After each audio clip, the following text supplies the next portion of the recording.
ქართულმა ავიაციამ პირობითი მოწინააღმდეგის ჯავშან ტექნიკა გაანადგურა. ორფოლოს პოლიგონზე საჩვენებელი საავიაციო წვრთნა შემდეგი სცენარის მიხედვით განვითარდა. სადაზვერვო ინფორმაციის საფუძველზე აღმოჩენილი იქნა მოწინააღმდეგის ჯავშან კოლონა, რომელიც ხეობაში გადაადგილდებოდა.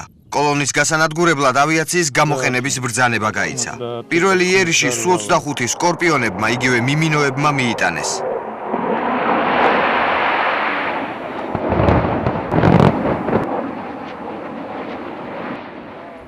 შეტევა რამდენიმე ფაზად გაგრძელდა. დემონსტრირებული იყო სხვადასხვა ტაქტიკური მანევრები.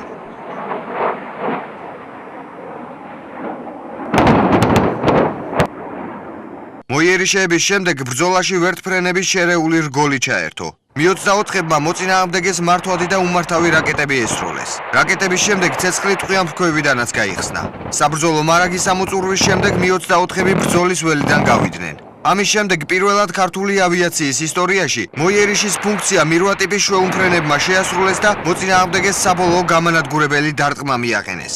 დაგეგმილი იყო ჯავშან სატანკო ტექნიკის განადგურება მოწინააღმდეგის, რაც სხვადასხვა სახის საავიაციო საბრძოლო მასალების საშუალებით Su-25 და Mi-24 მირვა ტიპის ვერტფრენებით და თვითმფრინავებით შესრულდა იმ პარამეტრებში, რა პარამეტრებშიც იყო დაგეგმილი. წვრთნებს თავდაცვის მინისტრი დავით სიხარულიძე, გაერთიანებული შტაბის უფროსი გენერალ-მაიორი დევიდ ჭანკოტაძე, გაერთიანებული შტაბის უფროსის მოადგილე ბრიგადის გენერალი დავით ნაირაშვილი, საჰაერო ძალების სარდალი პოლკოვნიკი ზურაბ პოჩხუა და სხვა მაღალი რანგის სამხედრო მოსამსახურეებიც ესწრებოდნენ. ასეთი სწავლების დროს უსაფრთხოების ზომები მაქსიმალურად არის დაცული. საჰაერო და სახმელეთო პერიმეტრი იროკეზის ტიპის ვერტფრენებით შემოწმდა.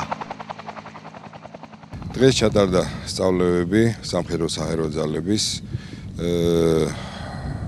საავიაციო რგოლების საბრძოლო გამოყენებით. ჩატარებული იქნა საბრძოლო სროლები Su-25 ტიპის თვითმფრინავებიდან და ასევე შერეული შვეულმფრენთა საავიაციო რგოლის შემადგენლობით. ავიაციის მომზადების დონეს მაღალი შეფასება მიეცა. ფრინავთა პროფესიონალიზმის და კოორდინირებული მოქმედებით გაერთიანებული შტაბის უფროსი გენერალ-მაიორი დევიდ ჭანკოტაძეს კმაყოფილი დარჩა. სწავლებას მან უმაღლესი შეფასება მისცა. დღეს ჩვენ ჩავატარეთ საჰაერო ძალების სწავლება საბრძოლო სროლით, სადაც იყო გამოყენებული თანამედროვე მართვის სისტემა. სროლა იყო ძალიან ზუსტი, ავიაციას დაუწერეთ ნიშანი 5-იან. ამ საჩვენებელი წვრთნით დაიხურა საავიაციო სწავლება, რომელიც ორფოლოს პოლიგონზე 10 დღის განმავლობაში მიმდინარეობდა. სამხედროების თქმით, ასეთი წვრთნები მფრინავთა კვალიფიკაციას და ურთიერთშეთანხმებული მოქმედების დონის ამაღლებას უწყობს ხელს.